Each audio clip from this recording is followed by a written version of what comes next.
ladies and gentlemen, welcome to this, and despite the fact that I hate comparing things between the Xbox 360 and the PS3, we are actually going to do exactly that today. But before we get into that, I want to talk about a few things. First of all, been using these for about a week now, the X4 ones. I haven't been playing a lot of games that often, but I can feel the batteries going, I really can. So if you buy these, or you have these, do yourself a favour and buy rechargeable AAA batteries, because apparently these things will chew through them like there's no tomorrow. They are really good, and I would recommend them to anyone looking for a headset. They are a bit on the expensive side. I think they're the most expensive. They are the most expensive Turtle Beach Xbox ones. Apparently you can't use these with a PlayStation 3. I don't know why, because PS3 has digital out, I think. I don't fucking know, but these are pretty good if you're looking for them. But don't buy them just to be good at Call of Duty. Please don't. You'll just piss me off. Now, before we get into this, I'm not a fanboy. I'm really not. I have both consoles, the PlayStation and the Xbox. If I can find the Xbox controller. I've got about 7 of these.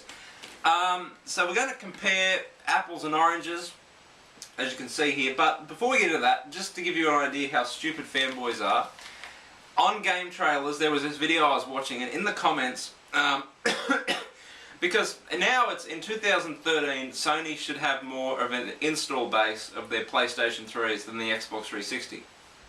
So because the Xbox 360 had 1 year before the PS3, the Xbox 360 is in more houses across the world than the PlayStation 3 is. And by 2013, that might change. So now the PS3 fanboys are saying, in the comments, I kid you not, this is what they said. They said that when 2013 comes, that'll finally prove that the PlayStation 3 is the best console. Then would that not prove then for a little under 10 years that the Xbox 360 was the best console? These are fanboys for you. Now before we get in, we're going to start with the Xbox 360 controller. I do like this one more, in my personal opinion. I was asked to do this video, so that's why I'm doing it. Now, we'll start with the layout of the thing. I do like the layout of this better than this, because if you look at the size of my hand next to this, it's too small. Now, the original Xbox controller was fucking like a VCR remote. It was ridiculously huge. But I like how on the Xbox One, the thumbsticks aren't together. Because more often than not, you use the thumbsticks more than the D-pad in video games, and it just feels better to have one up here than it does to have them side by side. But the movement of the thumbsticks, however, PlayStation 3 is definitely better. But I like the grip, like the indent here that you have for the thumbstick, where this one is just like a mushroom kind of thing. So, you know, who would win the thumbstick battle? I would say it's a draw. They're both equally good. It's just the layout that would be the biggest problem for most people. Or the biggest problem or the biggest advantage for some people. The D-pad, there's no questions asked, PlayStation gets that. But they have got, now I have not had as much problems with the D-pad as many people will make you believe that there's problems. The only game I really had problems with Fallout was trying to push down and right, or up and right, or up and left, and so forth, so on. But definitely the D-pad is better on this. But they have got a new controller for the 360 with a better D-pad. I haven't got one of them, nor I probably won't either, because I have like 7 360 controllers. The buttons, they're all the same. I must say these are more flat and these are more rounded, which on this one, on the 360, I've had problems with the button jamming and not working. This one I haven't had that problem. Like, I've played PlayStation 2, and they're essentially the exact same controller. But I've also had that problem with PlayStation 2 controllers. Now, I don't play this as much as this, so maybe that's why. Maybe it probably happens.